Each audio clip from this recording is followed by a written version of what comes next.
I never thought I'd come home from deployment to find my family kicked out of our own house by our HOA. Yeah, you heard that right.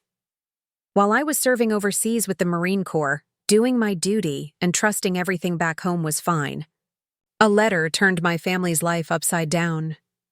One morning, my wife called me in tears, standing outside our house with our kids and all our belongings sitting on the lawn. The HOA had decided we violated some rule buried deep in the fine print, and they acted fast. No warning, no compassion. Just gone. That moment lit a fire in me. I was thousands of miles away, wearing the uniform, protecting our freedoms, and back home, my family was being tossed out like we didn't matter. So, when I finally returned, I wasn't just coming back to hug my kids and get back to normal life. I was coming home with a mission. And I wasn't coming alone. This story isn't just about one family and a power-hungry HOA. It's about standing up when things go too far. It's about how the people you don't expect, like a few good Marines, can show up when it counts.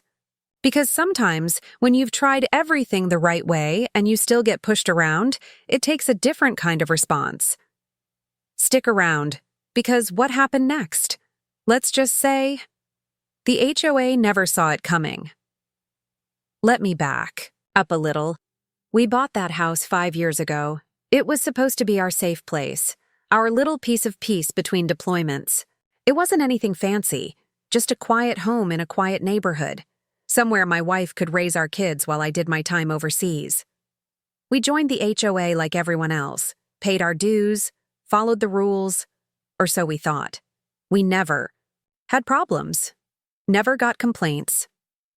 We kept the lawn trimmed, the house painted, even helped neighbors out when they needed a hand. Nothing out of line. Then came the deployment.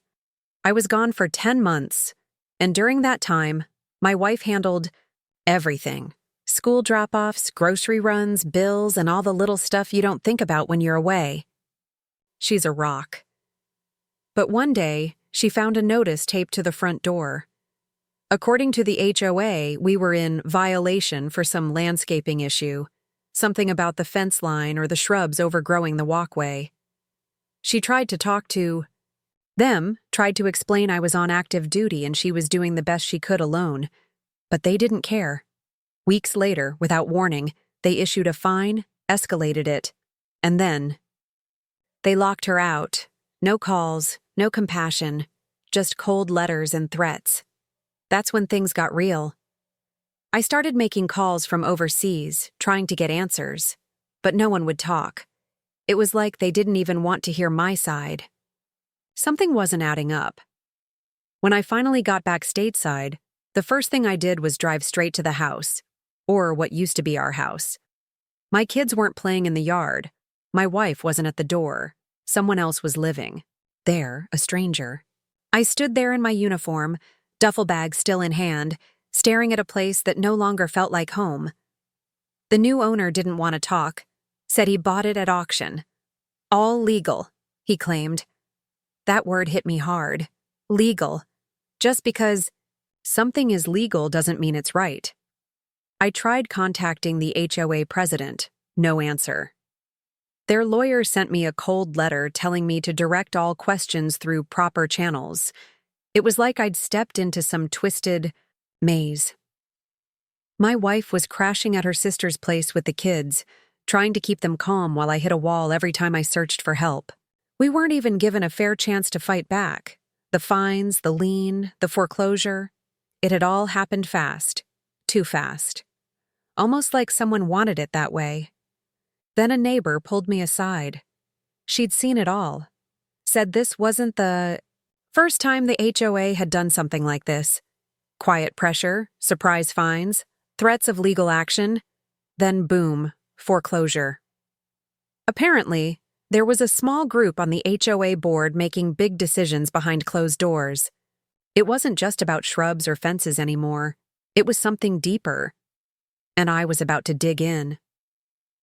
Once I started looking deeper, everything started unraveling. I filed a records request with the HOA. Took weeks, but when the documents finally came through, I saw exactly what that neighbor warned me about. Fines were being handed out like candy, mostly to military families or older residents who didn't push back. It was all under the radar, hidden behind vague citations and fancy legal talk, and the board, just 3 people making the calls. One of them? A local investor who'd bought up 2 other properties in the neighborhood the same way they took mine. That's when I knew this wasn't some misunderstanding. It was a setup. A pattern? And the worst part? They were counting on people being too tired or too busy to fight. But I wasn't tired.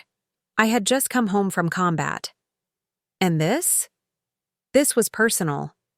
So I started organizing. Quietly. Reached out to other homeowners, especially the ones who had stories like mine. I kept it respectful. No threats, no scenes, but I let people know I was gathering information. That's when things got weird. I'd find my tires slashed. Anonymous letters started showing up. My wife got followed leaving the grocery store. Someone even tried to report me to my command for aggressive behavior. But I kept going. Then came the day I made the call. Not to a lawyer, not to the news. I called my old unit. A few Marines I served with had been through the same kind of thing. We had a plan. And it was time to act. We didn't storm the gates or show up in uniform. This wasn't about intimidation. It was about exposing the truth. A couple of the Marines were good with paperwork and public records, and one had experience in real estate law. Together, we started digging into every transaction the HOA board had signed off on over the past 2 years. And that's when the second twist hit, one that none of us saw coming. The investor on the board? He wasn't just flipping homes. He was funneling properties into a shell company, one that traced back to a relative of the HOA president. It wasn't just shady, it was illegal. Conflict of interest, self-dealing, maybe even fraud. And it wasn't just our home. At least 6 other families had lost their homes under nearly identical circumstances, all while this little group cashed in quietly behind the scenes. I brought the evidence to a local housing rights group and shared copies with a legal aid foundation that supports military families. They were shocked, but also cautious. These cases take time, they said. Be ready for a long fight. But the worst part? Word got out. Someone must have tipped off the HOA board, because the next day, my wife's car was broken into. They didn't steal anything, just tossed the inside, left it looking ransacked. It was a message. We were getting close. Too close. The walls were starting to close in, and the people behind this? They weren't going down quietly. We knew it was now or never. With everything we had, paper trails, witness statements, and support from the housing rights group, we filed a formal complaint with the State Housing Authority and delivered copies to local media. The story blew up almost overnight. Headlines ran with it. Marine family evicted while deployed, HOA linked to illegal property flips, and veterans targeted in HOA scandal. Cameras showed up on our old street. Neighbors who had been too scared to speak before finally came forward. Under pressure, the city launched an investigation. Subpoenas were issued, and the board members suddenly had a lot of explaining to do. The investor tried to claim ignorance. The HOA president played dumb. But the paper trail didn't lie. Bank transfers, internal emails, forged meeting minutes, it was all there. Within weeks, the HOA board was suspended pending legal review, and a temporary management company was brought in. Our foreclosure? Reversed. The court ruled it invalid due to bad faith actions by the board. We got our home back, but just when we thought it was over, the twist hit. As we were settling in again, a neighbor I barely knew came by one evening. He handed me a flash drive. Said it had documents even I hadn't seen, meeting recordings, internal memos, and a list of properties still on their radar. Be careful, he said. This goes higher than the HOA. That's when I realized this wasn't just about one neighborhood. It was something bigger, and it wasn't done yet. I held that flash drive in my hand for a long time before opening it. And when I finally did, everything made sense. This wasn't just one HOA acting alone. It was part of a quiet network.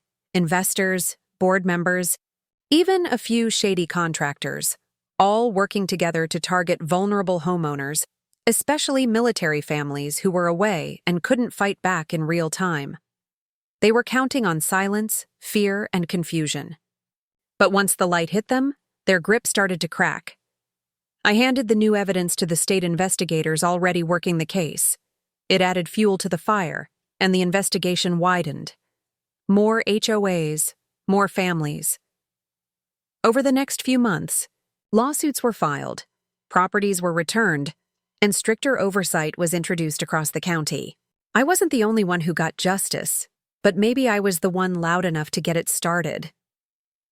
We moved back into our house. It felt different this time, not just a place to live, but something we fought for and won back.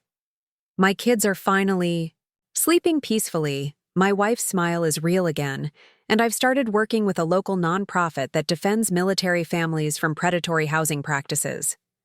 That neighbor who gave me the flash drive? He's on the new HOA board now.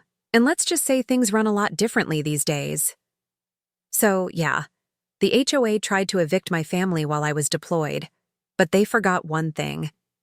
You don't mess with a Marine and expect him not to come home swinging.